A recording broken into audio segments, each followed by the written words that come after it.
Bien, buenos días. Vamos a dar inicio a la tercera clase virtual del segundo año de secundaria, que viene a ser la organización político-militar del Imperio del Tahuantinsuyo. Como siempre, las recomendaciones del caso: si va a salir a la calle, utilizar la mascarilla y mantener la distancia permitida de 1 metro a más de cualquier persona, ¿ok? El Imperio del Tahuantinsuyo. En la clase anterior ya hablamos un poco de qué manera estaba constituida geográficamente, cómo se originó. En esta ocasión vamos a hablar acerca de la organización política y militar del Tahuantinsuyo. Vamos a iniciar con la organización política, es decir, las autoridades que gobernaban el Imperio del Tahuantinsuyo. ¿Ok? Iniciamos con el Inca, también llamado Sapa Inca, que quiere decir rey único, ¿ya? Era el hijo del sol. El Inca era la suprema autoridad del imperio, jefe político, militar, administrativo, religioso. Era considerado el supremo señor del mundo andino, máxima autoridad política. Su hijo, que recibía el nombre de Auqui, iba a ser su sucesor. ¿Ok? El Sapa Inca era un soberano despótico esclavista. ¿Cuáles eran las formas de gobierno? Una monarquía absoluta, es decir, bajo el Inca se acumulaban los 3 poderes del Estado: ejecutivo, legislativo y judicial. Es decir, ejecutaba las leyes, creaba las leyes e impartía justicia. Esa era la labor del Inca. Era aristocrático, ya que la conducción del Estado y la soberanía nacional las contaba la familia real. Había una pequeña familia que gobernaba todo, una clase alta. Y teocrático. Teo significa, se deriva en Dios, crático, kratos, poder. Es decir, el Inca gobernaba en nombre del dios Sol, su padre. Para los incas, el dios Sol era la máxima autoridad religiosa. ¿Ok? Ahí podemos observar al Inca recibiendo la mascaipacha. La mascaipacha era aquello que distinguía al emperador incaico, con borlas rojas. Y el Auqui, la mascaipacha del Auqui era con borlas amarillas. ¿Ok? Pasamos al siguiente punto. De acuerdo a la pirámide que vimos en la primera parte, tenemos el Inca. Luego del Inca está el Consejo Imperial. El Consejo Imperial era el órgano que asesoraba al Inca. Era el primer escalafón burocrático y estaba conformado por los representantes de los 4 suyos, llamados apus, apuscunas o jefes de cada suyo. ¿Ok? Estos personajes informaban sobre cuestiones bélicas hacia el Inca. Tenemos luego el Apunchik Otocricu. Era una autoridad política, militar y judicial designada por el Inca, cuya función era administrar una provincia guamaní. Era lo mismo, una provincia guamaní, parecido al alcalde provincial. Alcalde de la provincia de Ica, etc. ¿Ok? Ellos controlaban la producción agrícola, el régimen tributario, perseguían los delitos mayores, organizaban el empadronamiento de personas y tierras, otorgaban porciones de tierras a las personas de acuerdo al número de personas que habitaban un ayllu. Un ayllu era un pueblo, un pequeño poblado que tenían como antepasado común a un anciano. ¿Ok? Dentro de los funcionarios menores, que podemos decir y podemos extrapolarlos como regidores, tenemos a los michocs. Los michocs eran los informantes de los tucuyricui. Vamos a ver más adelante qué eran los tucuyricui. ¿Ok? Ellos inspeccionaban los tambos, los almacenes. ¿Qué eran los tambos? Los tambos eran lugares donde se guardaban alimentos para ser utilizados por los chasquis o en periodos de tempestades, ¿no? Como sequías, desborde de ríos, etc. ¿Ok? Vigilaban la labor de los curacas. Los curacas eran los jefes de los ayllus, de los pequeños poblados. Esa era la labor del Michoc. Luego tenemos los Yacu Camayoc. Yacu en quechua significa agua. Camayoc, organizador, administrador. Es decir, los Yacu Camayoc tenían como función administrar los sistemas hidráulicos.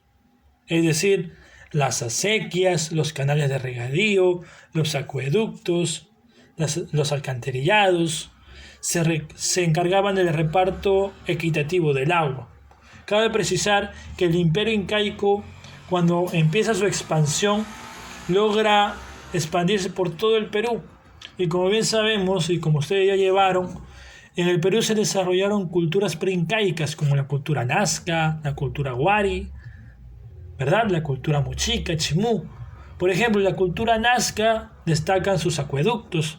Entonces, todas estas culturas que se sometieron o pasaron a propiedad del imperio incaico, no solamente como cultura, sino también todos los aportes que dieron, los acueductos, todo pasó en manos del Inca, a manos del imperio incaico. ¿Ok? Luego de los Yacu Camayoc tenemos los Hatun Ñan Camayoc, o también conocidos como los Capamñam. Capamñam, que significa camino real. Estos personajes se dedicaban a controlar los caminos. ¿Ok? Los caminos. Los caminos se encargaban de construir y mantener todos los caminos.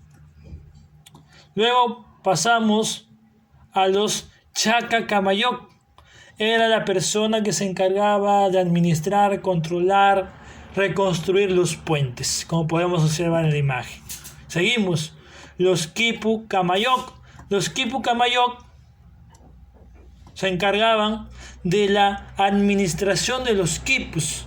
Como observamos en la imagen, los quipus era un sistema mnemotécnico que servía para la contabilización de productos, etc. Como podemos observar en la imagen, tenemos los nudos a la derecha, a la izquierda, el color de la lana, todo tenía un significado. Y por último, tenemos los Colca Camayoc, que se encargaban del control de los colcas o los tambos. Como bien mencioné, la colca o un tambo era un lugar donde se guardaban alimentos, lugar donde los chasquis descansaban, donde se alimentaban, y si había una sequía en un pueblo, en un guamaní, entonces las personas iban y tomaban lo necesario. ¿Ok? Proseguimos.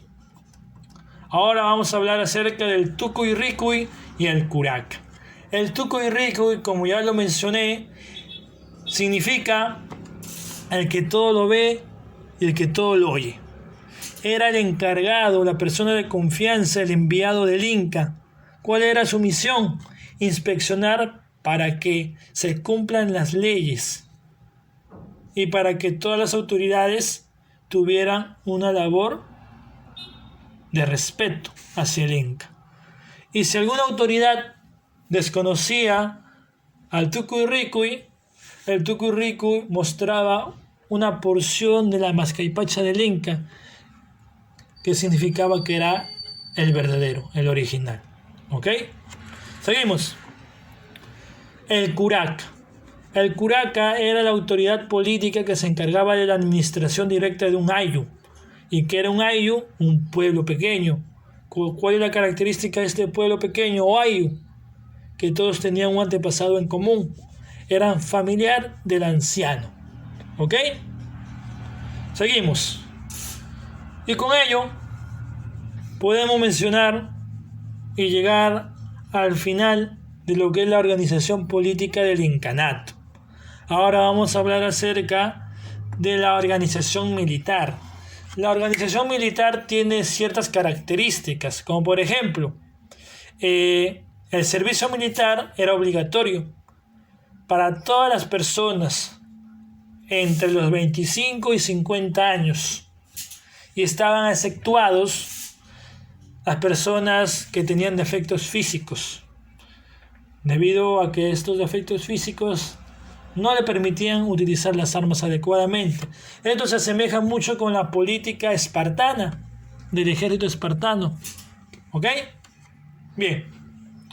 Esta organización militar va a componer un poderoso ejército que va a permitir la extensión del imperio incaico. ¿Ok? Vamos a ver las armas. Tenemos tanto armas ofensivas como defensivas. Dentro de las armas ofensivas, como ustedes bien saben, son armas para el ataque. Podemos observar las ondas, podemos observar la boleadora o el ligui, muy parecido a un chamberín, el arco y la flecha, las lanzas, las macanas o porras, el hacha, armas para el ataque. Y las armas para la defensa, los cascos, que eran confeccionados de madera o de metal, los chalecos, muchas veces de cuero, el escudo, armas netamente para la defensa. Ahora pasamos a la guerra y las conquistas. En la guerra y las conquistas podemos mencionar que habían dos tipos de conquista: la conquista pacífica y la conquista violenta. La conquista pacífica, por la cual el tribu o el pueblo se somete de manera voluntaria.